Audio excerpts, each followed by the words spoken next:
akenshi imana ihinyurwa n'abanyamubiri kuko abo mwebwe abiyita abanyamwuka. Rero iyo tutaraba abigishwa nyakuri, ubuzima bw'umwuka bubaho ari ukwabwo n'ubuzima bw'umubiri bukabaho ari ukwabwo. Imirimo y'ubumana mu mubiri w'abafite umwuka niho imana igaragarira. Batunze Kristo wo mu mwuka, mu mubiri ntibamutekereza. Nababwiye ngo niyo mpamvu umuntu agera mu rusengero agafashwa, yasohoka hanze akagira ishusho itandukanye niyo mu rusengero. Ukibaza ijwi ry'umukanguzi. Yesu ashimwe cyane, inshuti z'umusaraba, ndabasuhuje mugire amahoro y'umwami wacu Yesu Kristo. Kandi aho muri hose mu by'ukuri iyo tuvuze ngo mugire amahoro tuba tuyabatuyeho nk'abahesha b'umugisha. Imana ishimwe. Njyewe ndi mwene so Aniseti niyo mugabo. Iyo mvuze mwene so ndi mwene data muri Kristo Yesu, ku bantu dusangiye kwizera urupfu n'umuzuko ndetse n'imibabaro ya Kristo, ndetse dusangiye gutegereza kuza k'umwami wacu Yesu Kristo. Imana ibaha umugisha. Nongeye gushimira Imana iduhaye uyu mwanya wo kugira ngo tuganire impamvu y'ibyiringiro byacu.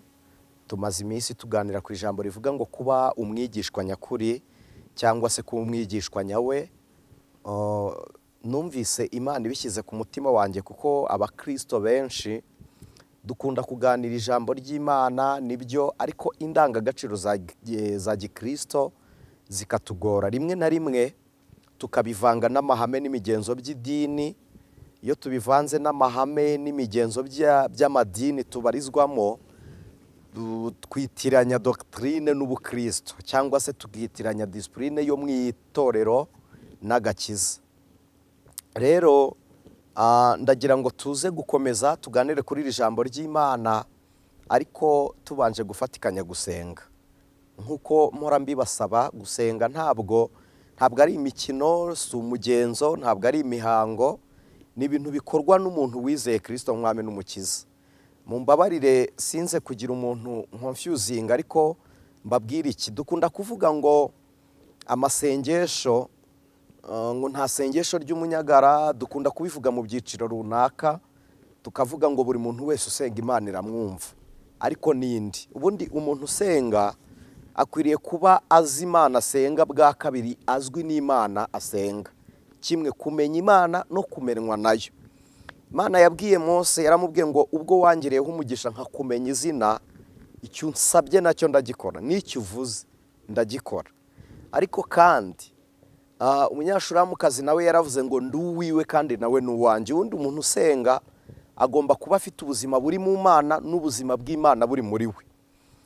Niba warakurikiye ibiganiro tumaze iminsi ducishaho byo kuba umwigishwa nyakuri, iki kintu urakizi neza, urabizi neza ndetse cyane ko twaganiriye imibereho ya Kristo muri twebwe, cyangwa se Yesu w'umubiri mu buryo bw'umwuka cyangwa umwuka mu mubiri. Kristo avuka, Imana yabwiye Yosefu, twarabisomye mu gice cya kabiri, je pense ko ari kabiri nimba atari cya mbere Matayo. Aramubwira ngo uzabyara umwana, uzamwite Yesu kuko ari uzakiza abantu be ibyaha byabo. Yesu biravuga ngo ni umucunguzi. Gucungura no gukiza ni ikintu kimwe, kuko ntabwo twari gukizwa tutacunguwe. Birumvikana kandi gucungurwa. Mu gitabo cya Yobu yaravuze ngo nzi yuko umucunguzi wanjye ariho. Uyu mucunguzi ari kuvuga, Bibiliya y'Igihebureya imwita Goher cyangwa Goyer, ni ukuvuga umusimbura wo mu makuba. Azabaho ndi kubabarira ababare ku bwanjye, nishima mu byishimo bye. Mu yandi magambo, niba azababara nka Yobu cyangwa akababara nkawe, bisohorera mu gitabo cya 53 Yesaya. Bibiliya iravuga ngo ni umunyamibabaro wamenyereye intimba. Iyi mibabaro ni iyande, ni iyacu, kuko intimba zacu nizo yikoreye, nizo yishyizeho. Niba intimba zacu arizo yishyizeho, egari ko aduhaye umunezero wo muri we. Rero kubaho mu buzima bwizera Kristo tutari abigishwa nyakuri, tubaho mu buzima bwishyuza amasezerano cyangwa bushaka icyo Imana yavuze ku buzima bwo mu isi gusa, ariko icyo Imana ivuga ku bugingo kituba kuri. Kandi kubaho mu buzima bushaka inyungu y'ubugingo mu Mana, nibwo buzima butanga amahoro mu mibereho y'umubiri. kuko abakirisito benshi mukunda kubaho mu buryo bw'umwuka. Nibyo, ni mubeho kandi mubeho murambe, kuko umuntu w'umwuka azahoraho. Ariko imibereho yacu yose ntabwo ibaho mu mwuka, hari ibisabwa mu mubiri. Ndagira ngo nkubwire ko amasezerano Imana yakubwiye ari mu mwuka, ariko agumye mu mwuka umubiri wababara, kandi umubiri ubabaye ugusha ubugingo. Niba rero umubiri ubabaye ugusha ubugingo, umwuka wo muri wowe ntabwo yahembuka, ubugingo butari buzima. Kuko uko muzi umusokoro n'igufwa bibana, niko ubugingo n'umwuka bimeze. Iyo igufwa ritagira umusokoro riruma, ntiryongera kwakira amaraso, rirabora, riramungwa.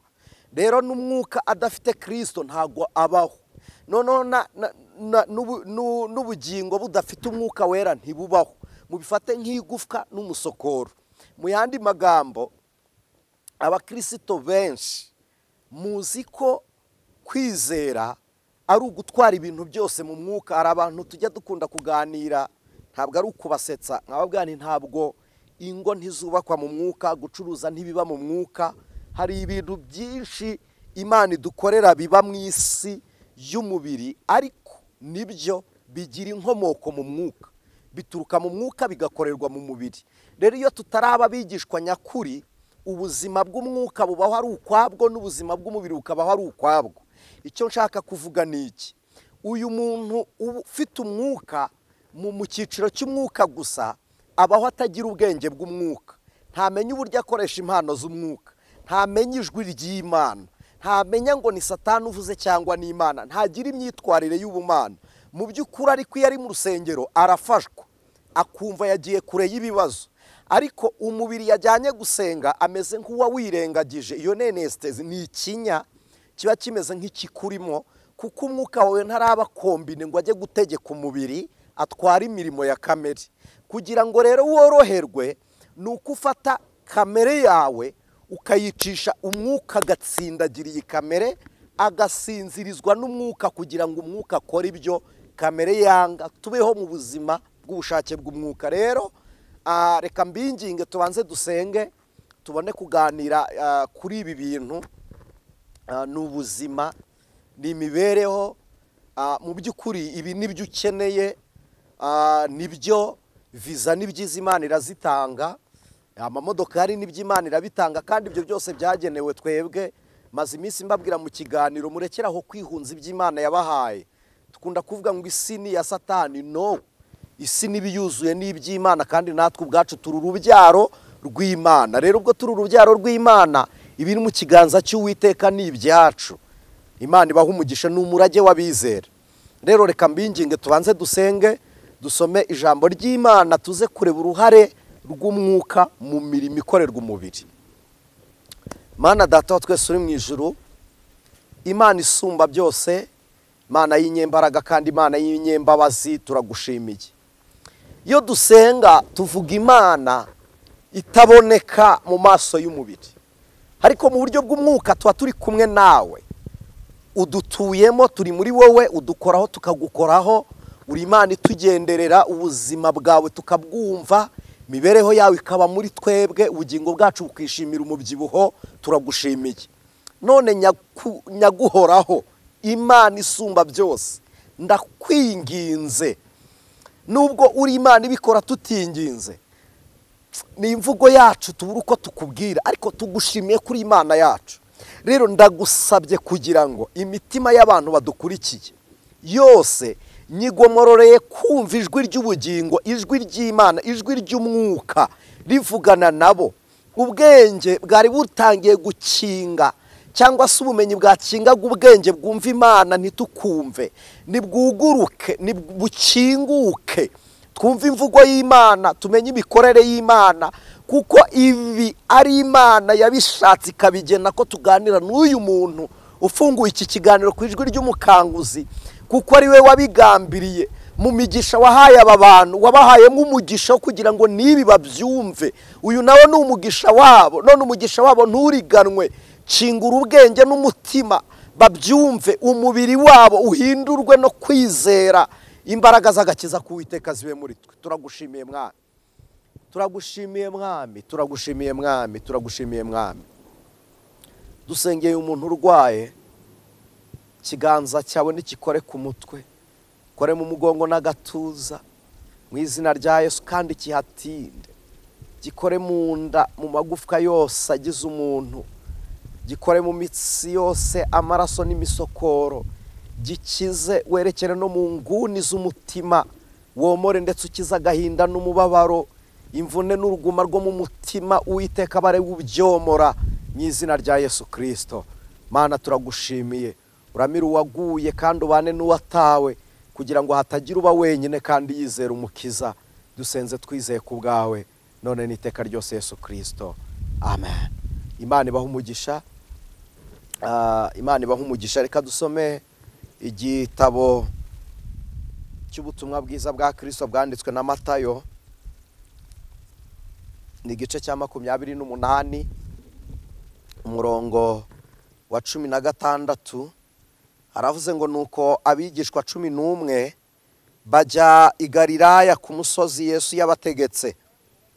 Bamubonye baramupfukamira, ariko bamwe barashidikanya. Nuko Yesu arabegera avugana na bati, nahawe ubutware bwose mu ijuru no mu isi. Nuko mugende muhindure abantu bo mu mahanga yose abigishwa, mubabatiza mu izina rya Data wa twese n'Umwana n'Umwuka wera, mubigisha kwitondera ibyo nababwiye byose, kandi ndore ndi kumwe namwe iminsi yose kugeza ku mperuka y'isi, amen. Mwakire neza iri jambo rya Kristo Yesu. Ndaza kubinginga mbasabe iri jambo kugira ngo rize kuba rifite insiguro zumvikana. Dusome mu butumwa bwanditswe na Mariko, ni igice cya 16 murongo wa 14. Mariko igice cya 16 murongo waho wa 14. Reka masome. Haravuze ngo, muri hangana umuyaga ni mwinshi uraturogoya. Haravuze ngo, ubwa nyuma abonekera abigishwa 11 bicaye bugufi, abagaya kubwo kutizera kwabo no kunangirwa kw'imitima kwabo, kuko batemereye abamubonye amaze kuzuka. Iri jambo niryo nashakaga cyane, kuko uyu murongo ngo kuko batemereye abamubonye amaze kuzuka. Nimusoma igice cya 20 mu butumwa bwiza bwanditswe na Yohana, murasanga umuzuko wa Kristo. Mariya Magadalena yarabusobanuye, abantu dukunda kubana cyane murabizi ko twarahaganiriye, twarahavuze. Yesu igihe kimwe ndi gushaka kuvuga imibereho y'umwuka cyangwa se imirimo y'umwuka, imibereho y'uwizera ariko mu buryo bw'umubiri. Igihe kimwe Yesu apfa, ntabwo matinda abakristo murabizi, amaze gupfa baramushyinguye, iminsi 3 irashira.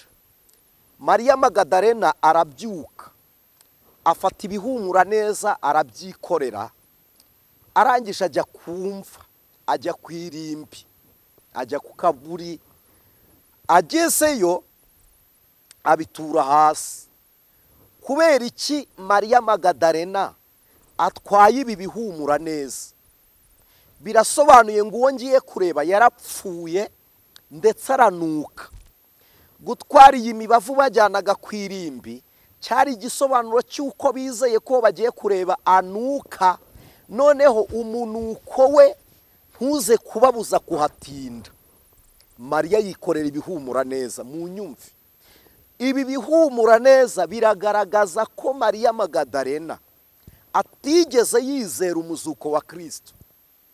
Kuko iyo yizera ko Yesu atapfuye cyangwa iyo yizera ko atazabora, ntiyajyaga gutwara ibi bihumura neza. Ariko kuko azi ko uwo agiye kureba yapfuye akabora, atwaye ibihumura kugira ngo bize kumufasha kurezista umunuko. Bibiliya itubwiye iki mu gice cya 16 mu butumwa bwanditswe na Mariko? Ngo Yesu yabegereye abagaya, abagaya kuko batizeye. Nshaka kugira ngo nibutse umuntu udukurikiye, turi kuganira ku ijambo rivuga ngo ubuzima bw'umwuka cyangwa se imibereho y'umwuka mu mubiri cyangwa mu bikorwa bigaragara. Sinzi uburyo ndibuze kubisobanura kugira ngo byumvwe na buri muntu wese mu buryo bworoshye, ariko ndakwinginze nyumva. Uyu Mariya Magadalena yari muri ekipe y'abagore bajyaga bakunda kwita ku bigishwa. Noneho agiye kureba Yesu mu nyumvi, Yesu yababwiye ko yasenya urusengero mu munsi umwe akarwubaka mu minsi 3. Mariya Magadalena ntabizi, ntabyumva. Hari abantu bari buvuge ngo ntiyari mu bigishwa, nibyo, ariko icyumba cyabaga iwabo na Mariko ba Mariya bagisengeragamo, ko Bibiliya ivuga ba Mariya 4, ivuga Mariya Magadalena, Mariya nyina wa Yesu, ivuga Mariya nyina wa Mariko, ariko na Mariko yitwaga Yohana, Bibiliya iravuga ngo yahimbwe Mariko, hakavuga na Mariya mushiki wa Lazaro. Aba bantu bose bari bafite uburyo bahuye na Kristo, ariko kandi mu nyumvi Mariya Magadalena yabyukiye ku gituro abigishwa basinziriye bakiryamye. Kubera iki Mariya Magadalena batanze? Nuko we arabizi neza ko umwami we yarapfuye. Hanyuma abigishwa bakimara gutakaza Kristo, bakimara kubona abambwe akuye i Golgota bamushyinguye, bibutse ko hari abigishwa bamukurikiye, harimo Yohana wanditse ubutumwa bwiza, yabanye na Yesu ni Golgota, yari ahari. Muribuka ko Yesu yaramubwiye ngo Yohana dore umubyeyi nguyu, niho yari ari, birumvikana. Na Petero yari ari kumwe na Yesu umunsi Yesu acibwa urubanza. Aba bazi imvune n'umubabaro Kristo yagize, noneho bituma ku mutima wabo batunga amasezerano nk'atazaba, birabagora mu mutwe, ntibabyumva. Ndagira ngo munyumve nshuti z'umusaraba, turi ku ijambo. Natangiye mbabwira ngo iteka ryose iyo ibintu byose tubitwaye mu mwuka, ntabwo uruhare rw'umubiri mu mwuka n'uruhare rw'umwuka mu mubiri ntabwo rukora. Bituma ubugingo rero bubaho nk'ubwishwe n'umwumana. Rimaze kubaho urugero rw'umusokoro n'igufwa. Iyo kimwe muri ibyo bitandukanye, ndagira ngo mbabwire ko nta na kimwe kiba kikigize ubuzima. Iyo igufwa ritagira umusokoro ntiribaho, niyo umusokoro udafite igufwa ntubaho. Umubiri ufite umwuka niwo ubyara ubugingo, niwo ugira ubugingo. None ubugingo bufite umwuka nibwo bubyara ubukristo. Imana ishimwe, kuko n'ubuzima bw'Imana buba buje kuba mu mibereho y'umubiri. Bantu twabanye muri izi nyigisho zo kumwigishwa nyakuri, nabahaye urugero rw'amazi mu gikombe. Ntabwo amazi ntacyo apfana n'igikombe, ariko igikombe gifata amazi. Ni nk'uko umubiri ufasha ubugingo rero, kuko ntabwo twajyaga kumenya ubugingo tutabonye umubiri. Kristo rero yabanje kumanika umubiri, aduha ubugingo bwo muri we, atanga ubuzima bwo muri we. Ariko se butwawe hehe? Ubu bugingo burihe? Bufite icumbi hehe? Imana ishimwe. Rero Mariya Magadalena iyaza kwizera, naho narimbi kuri yaza kwizera ko Kristo ari muzima, yaza kwizera ko yazutse, yaza kwizera ko atazahera mu gituro, tiyari gutwara ibihumura neza. Muri ino minsi hari abantu bazi ngo ubutumwa bwa Kristo amaboko yabo niyo abusapotinga. Hari abantu bazi ngo imbaraga zabo nizo zifasha ubutumwa bwa Kristo. Mumbabarire sinze kugira umuntu nkofuzinga. Hari abantu bakunda kuvuga ngo ntabwo nabwiriza nkennye. Ushaka ko amaboko yawe ari yashyigikira ubutumwa, kandi ubutumwa ubwabwo bufite amaboko, burayarema, sibyo? Kuko umuhamagaro ukiza umuntu, ariko ubukire ntibuha umuntu umuhamagaro. Icyo mabwira, numenya imbaraga z'ubutumwa bwiza bwa Kristo, ibihumura byawe urabireka, kuko umuzuko wa Kristo ntiyarimo umunuko.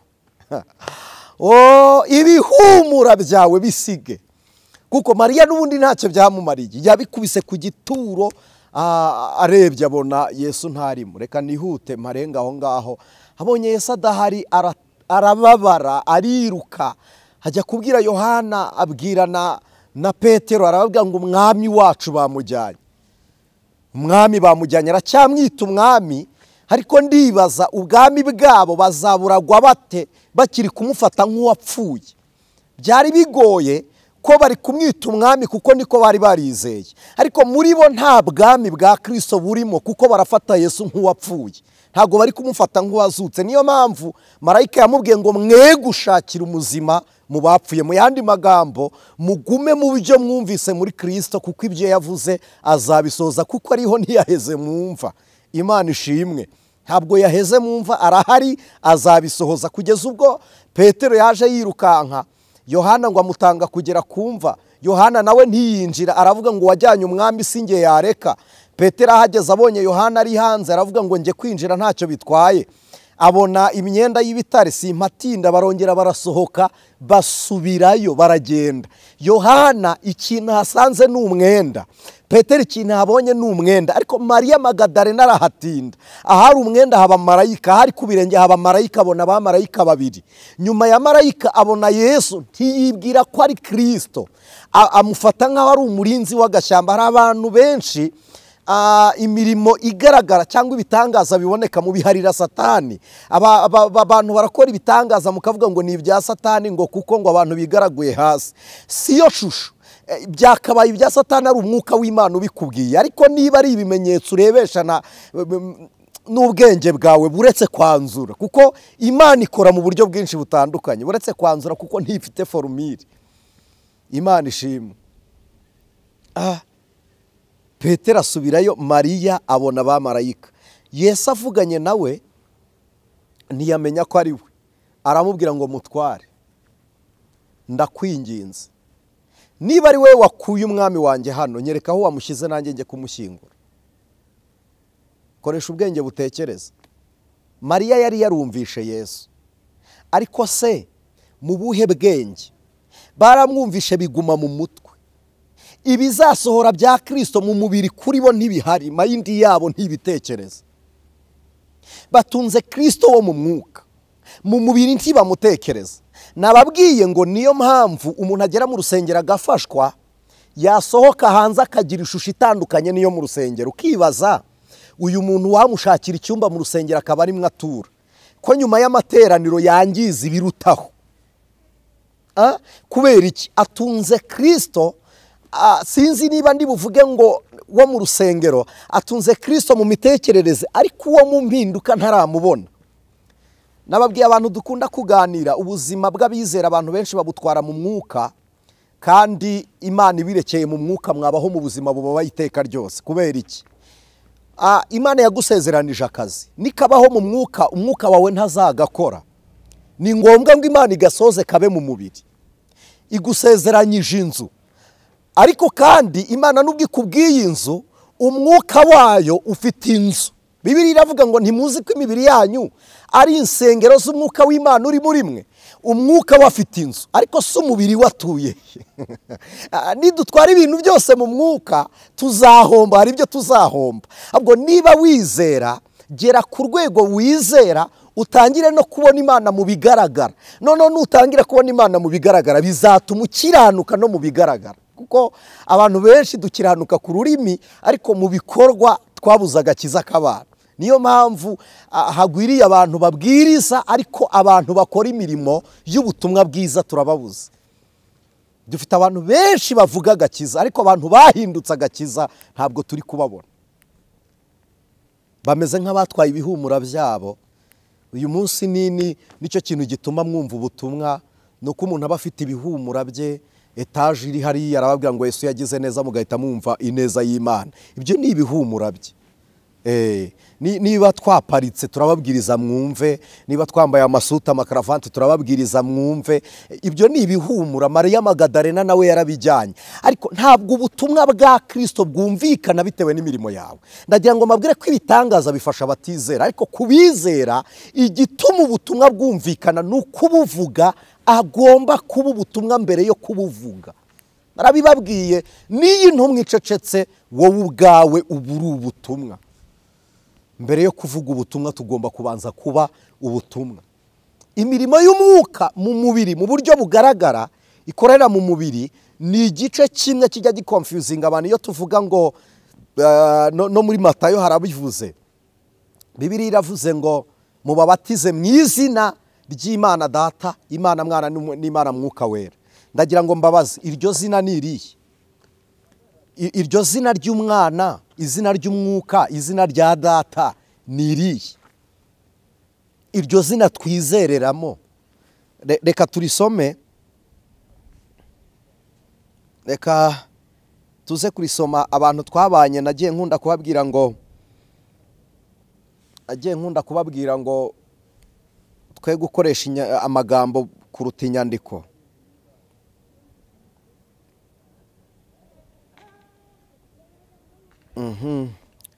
Ni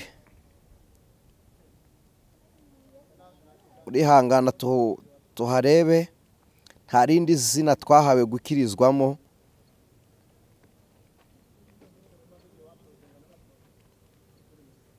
Imana ishimwe. Riri mu gitabo cy'ibyakozwe n'intumwa, igice cya 4 umurongo wa 12. Byakozwe n'intumwa igice cya 4 umurongo waho wa 12.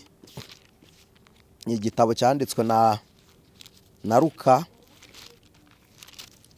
yacyandikiye witwa Teofilo. Ibisanga ku murongo waho wa mbere w'igice cya mbere.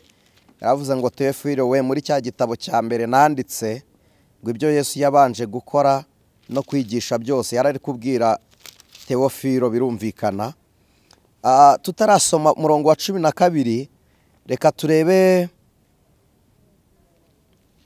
umurongo waho wa 8. Nuko Petero yuzuye umwuka wera arababwira ati, batware b'abantu namwe bakuru, uyu munsi turabazwa ibyo twagiriye neza umuntu wari uremaye, kandi turabazwa icyamukijije. Ariko mumenye mwese n'abantu bose bo mu Bisirayeli yuko ari izina rya Yesu Kristo w'i Nazareti, uwo mwabambye Imana ikamuzura, ari ryo ritumye uyu muntu ahagarara imbere yanyu ari muzima. 11.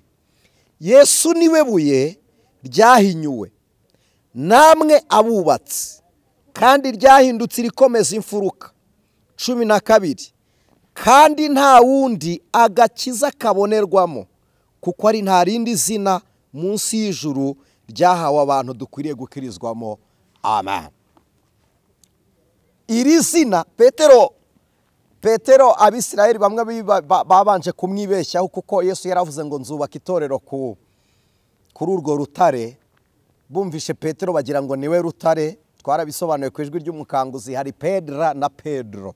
Pedro ni ukuvuga kavungukira kavuye kuri Pedra. Pedra ni urutare. Noneho iyo bavuga Pedra ni urutare, Pedros ni ibuye rivungutse kuri rwa rutare. Rero nicyo cyatumye no mu rwandiko yanditse yaravuze ngo ni mu mwegere niwe buye rizima. Nuko yari ari kwikuraho ibyo abantu bamwitirira. Abantu bari babaye confused kubwira ijambo Yesu yavuze, noneho abakura mu rujijo. Arabwira ngo niwe buye rizima. None aha aratubwiye ngo niwe buye rizima ryanzwe namwe abubatsi bo kuri uyu murimo.